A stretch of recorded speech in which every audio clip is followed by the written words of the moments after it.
fatídico dia. This call is now being recorded.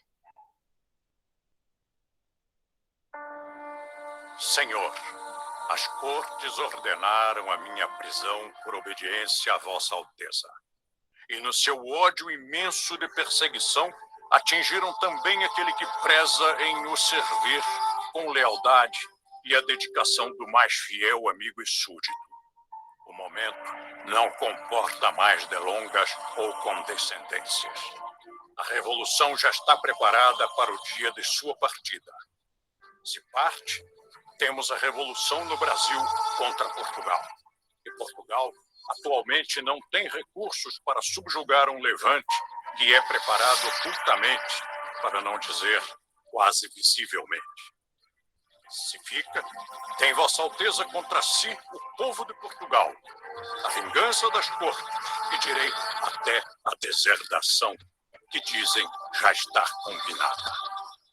Ministro fiel, que arrisquei tudo por minha pátria e pelo meu príncipe, servo obedientíssimo do senhor Dom João VI, que as cortes têm na sua detestável coação, eu, como ministro, aconselho a Vossa Alteza que fique e faça do Brasil um reino feliz, separado de Portugal, que é hoje escravo das cortes despóticas.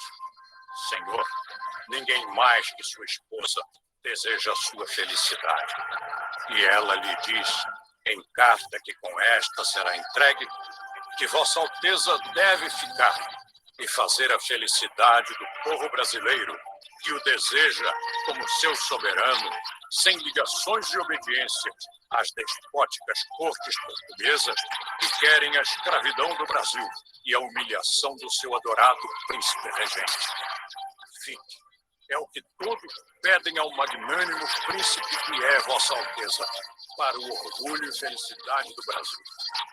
E se não ficar, correrão rios de sangue nesta grande e nobre terra, tão querida do seu real pai, que já não governa em Portugal pela opressão das cortes.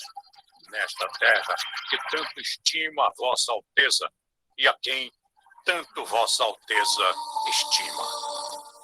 Arrancando a braçadeira azul e branca que simbolizava Portugal, Pedro atirou-a no chão, dizendo: tirem suas braçadeiras, soldados. Viva a independência, a liberdade e a separação do Brasil. O príncipe ergueu a espada, no que foi seguido pelos militares. Os paisanos tiraram o chapéu e Dom Pedro disse: pelo meu sangue, pela minha honra, pelo meu Deus, juro fazer a liberdade do Brasil. Brasileiros, a nossa divisa de hoje em diante será independência ou morte.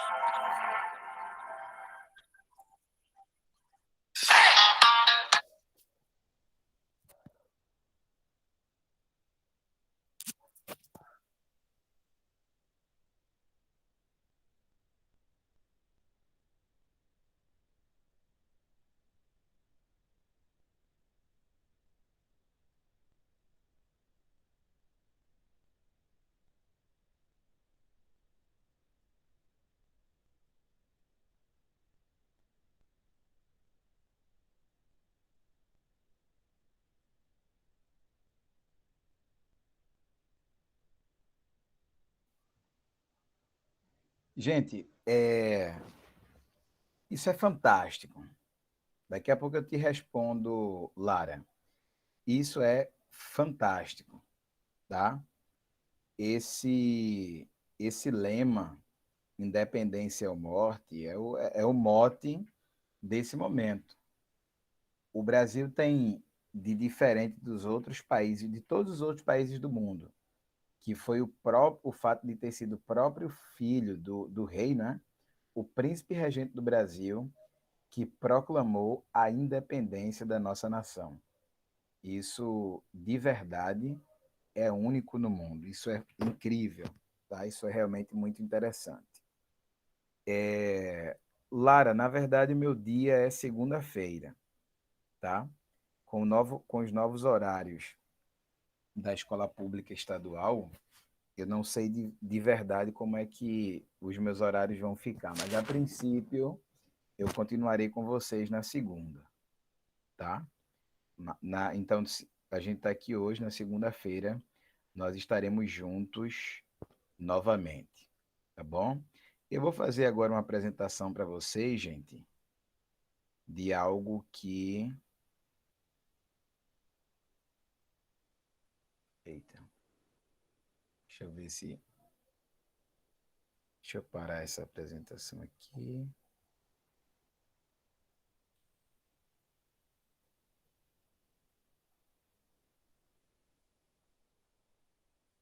Pronto.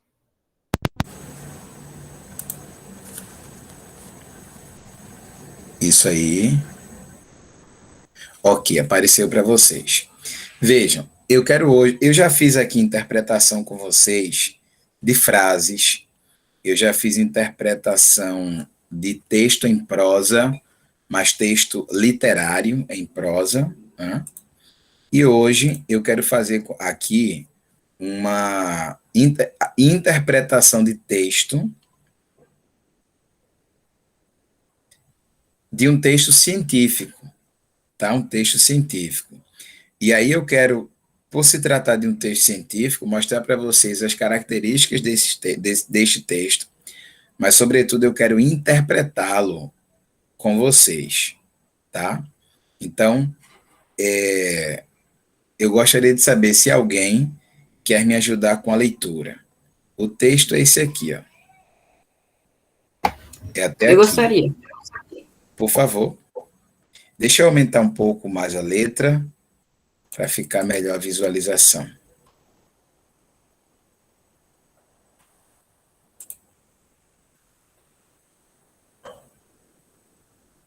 Pronto, aí você fixa a tela aí que vai ficar bem legal. Por favor, por favor. Edvard Munch, pintor expressionista. Não, calma, já comecei. Edvard Munch, pintor expressionista, na obra O Grito, retratou a angústia, o medo e a desesperança no semblante de uma personagem rodeada por uma atmosfera de profunda desolação.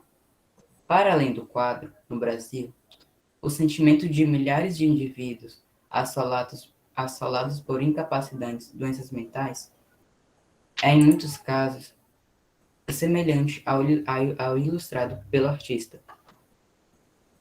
Nesse panorama, a compactuação da sociedade e os altos custos dos tratamentos favorecem a perpetuação do estigma na sociedade brasileira. Cabe-se, então, alcançar medidas efetivas de combate a essa trivialidade de desespero ilustrada pelo artista. Em uma primeira análise, sob a ótica social, faz-se necessário refletir acerca da banalização do sofrimento psíquico na contemporaneidade. Isso porque, ao se desvalorizar a dor emocional, o indivíduo doente não recebe o apoio necessário do corpo social e de seus familiares. Haja vista o grande estigma e a desconstrução, em suas mínimas expressões, da importância da busca pelo correto tratamento em decorrência da humilhação sofrida pelo paciente. Michael Foucault, nesse sentido, a partir do conceito de normalização, definiu que há, na sociedade, a repetição de comportamentos sem a devida reflexão crítica dessa contudo. Sendo assim, a reprodução de atitudes preconceituosas contra a população atingida por doenças mentais é subproduto do desconhecimento social da relevância do suporte coletivo para a melhoria do estado mental. Com isso, o estigma associado aos transtornos mentais favorece a replicação de atitudes egoístas. Ô, professor, uma pergunta. O que é estigma? Já já a gente fala.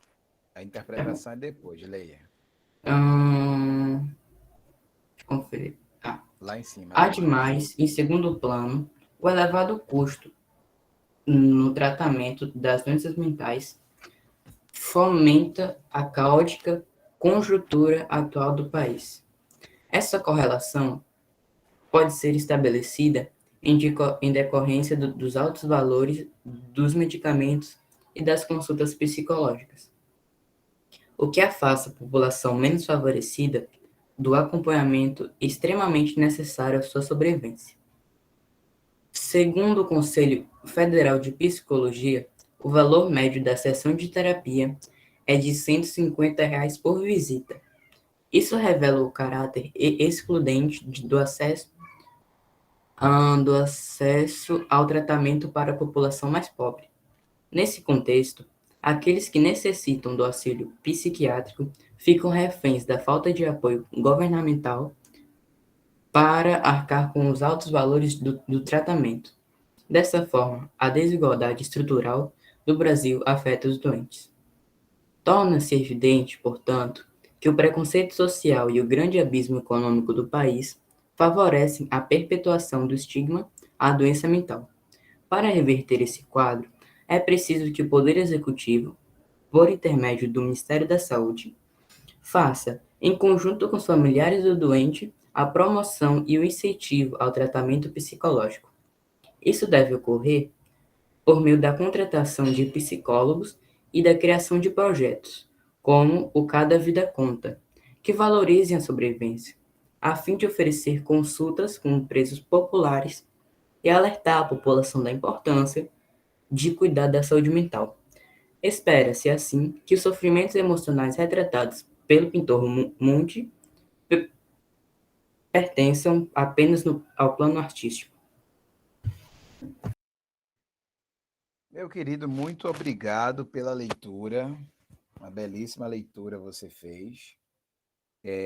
Mesmo não sabendo o significado de algumas palavras, é porque, vejam, a gente, como eu já disse, né? Eu já trouxe para vocês frases para nós interpretarmos aqui, eu já trouxe poemas, eu já trouxe textos, crônicas, né? Para a gente interpretar, conto, enfim. E aí estava na hora de eu trazer um texto científico. Como vocês devem ter observado, isso aqui se trata de uma redação nota 1000 da prova de redação do Enem, tá? E aí algumas perguntas surgem quando a gente faz a leitura deste texto. E aí eu vou deixar primeiro vocês perguntarem, eu vou respondendo as perguntas, as curiosidades que vocês têm a respeito do texto, e depois eu vou partir para interpretá-lo. A primeira pergunta é o que já veio, né? É o que significa a expressão estigma. O som do professor está muito baixo para vocês ou... Para mim também. Tá muito baixo aí?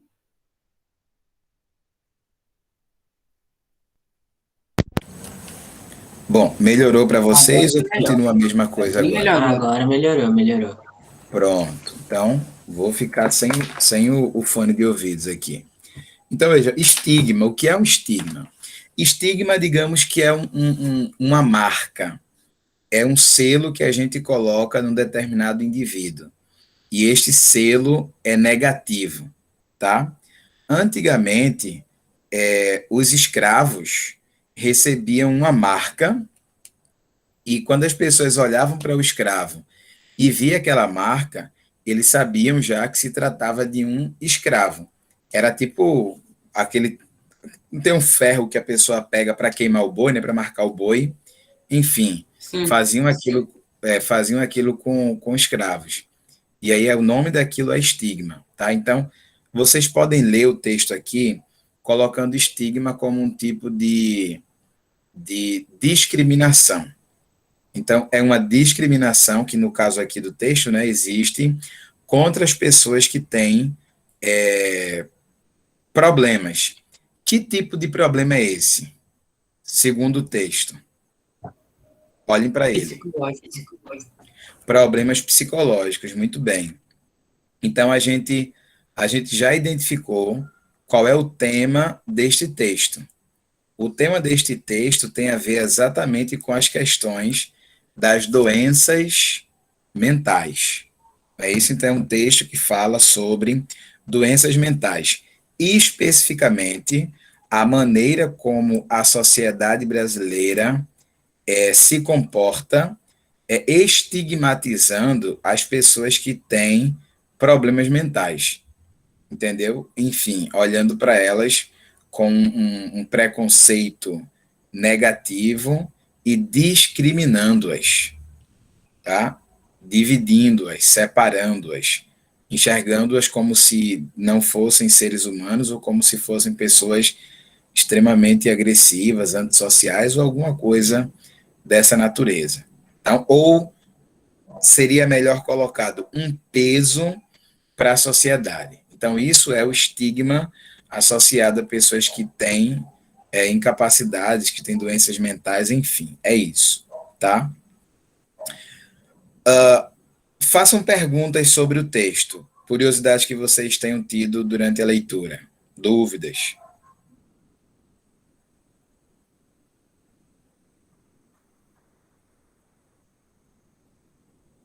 Ô, professor, acho que no terceiro ou quarto parágrafo, a primeira fase tinha umas palavras que são bem difíceis, eu não entendi direito. Acho que mais embaixo desse. Terminou aqui. Não lembro qual foi, mas tem uma parte que uma frase, ela era bem grande. Acho que no terceiro. E Não falava lembro direito. sobre... Eu não lembro. Bom, daqui a pouco a gente chega nela. Isso aqui, gente, ó, Edvard Munch. Edvard Munch, isso aqui é uma citação, tá? O Edvard Munch, o do grito, eu não tenho não, mas eu pego aqui agora. É isso. Pego aqui agora e mostro para vocês. É muito... quer dizer, quando eu digo que não tem, é que não estava previsto mostrar para vocês, né? Mas em vários materiais aqui eu tenho o grito, várias questões. Eu tenho o grito do Edvard Munch. É uma obra extremamente importante. Tá aqui, ó. Tentem focar na minha imagem aí. Tá vendo aí? Vocês já viram essa imagem em algum momento, não já? Ah, eu já vi ela em algum momento, só não tava lembrando que era essa. Pronto, essa daqui é a imagem, é o grito do Edvard Munch, tá? Essa é a imagem. Então, o Edvard Munch, gente, é um pintor expressionista. O expressionismo é uma corrente pré-modernista que aconteceu na Europa, e a pessoa que, a Ana Beatriz, no caso, né, resolveu começar esse texto para falar sobre problemas mentais, sobre doenças mentais, incapacidades mentais, trazendo esse quadro, O Grito, do Edvard Munch, que parece ser um quadro, que parece não, que tem alguém com áudio aberto aí, extremamente depressivo, tá? Então, veja, o Edvard Munch, pintor expressionista, na obra O Grito, retratou a angústia, olha o que é que tem na obra, angústia, tem medo, tem desesperança, no semblante de uma personagem rodeada por uma atmosfera de profunda desolação. É exatamente isso que a gente tem aqui na obra. Ó, olha a atmosfera que está ao entorno desta personagem. Percebe?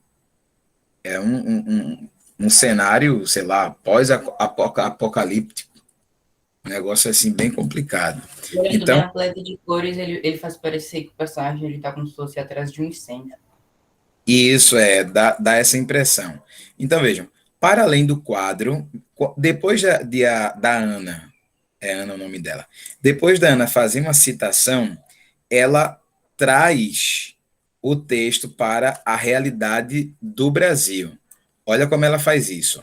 Para além do quadro, no Brasil, o sofrimento de milhares de indivíduos assolados por incapacitantes doenças mentais é, em muitos casos, semelhante ao ilustrado pelo artista. Então, ela faz uma ligação entre as pessoas do Brasil que sofrem de doenças mentais, tá? e a obra feita pelo artista Edvard Munch. Percebe? Então, isso aqui é uma contextualização, tá? Uma contextualização. Nesse panorama, que panorama ela está falando aqui? Um panorama que vários brasileiros passam por problemas mentais.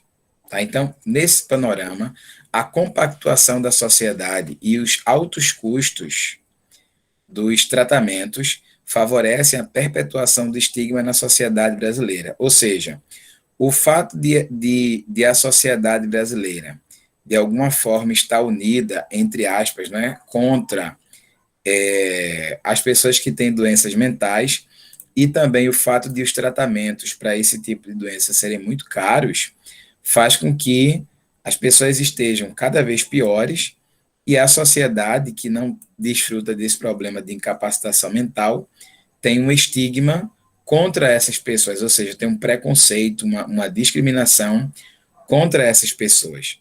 E, claro, ela coloca aqui no final, cabe então alcançar medidas efetivas de combate a essa triste realidade de desespero ilustrada pelo artista. Então, é preciso combater de alguma forma essa realidade brasileira, que também foi uma realidade ilustrada pelo Edvard Munch na pintura O Grito, que é esse cenário de intolerância, esse cenário de pessoas incapacitadas mentalmente falando, etc.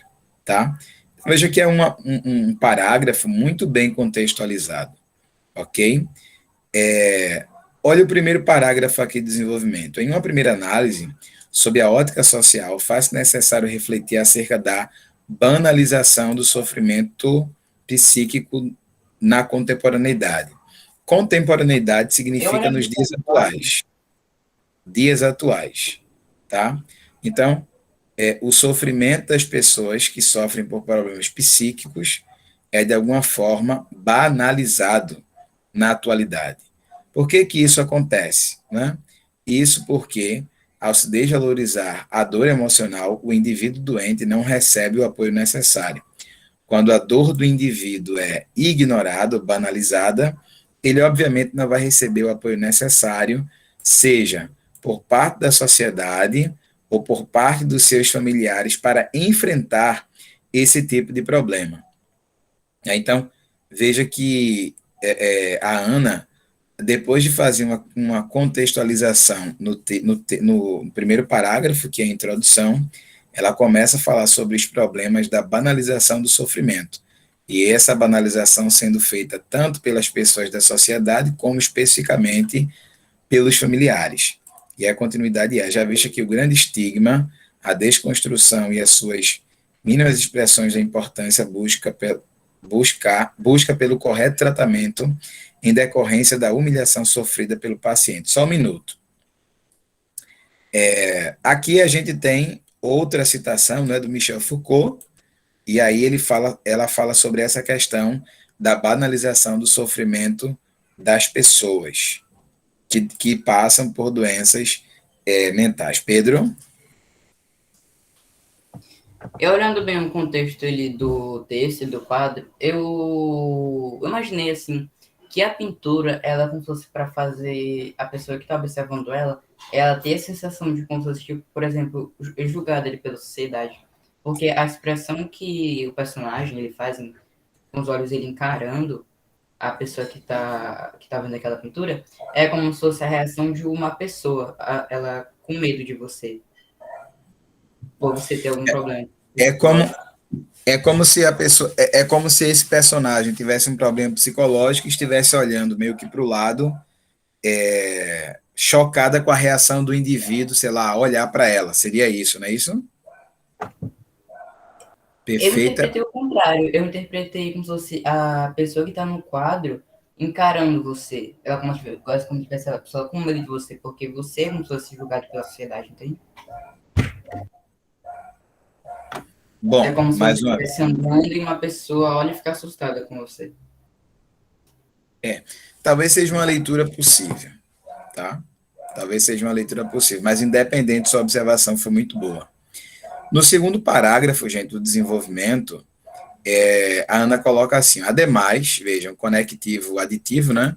Em segundo plano, o elevado custo no tratamento das doenças mentais fomenta a caótica conjuntura atual do país. Ela vai falar sobre o que aqui agora? Sobre o custo elevado do tratamento das pessoas para as pessoas que têm problemas mentais, tá? Vejam, ela aponta aqui a visão da sociedade na introdução e aponta também os altos custos dos tratamentos, tá?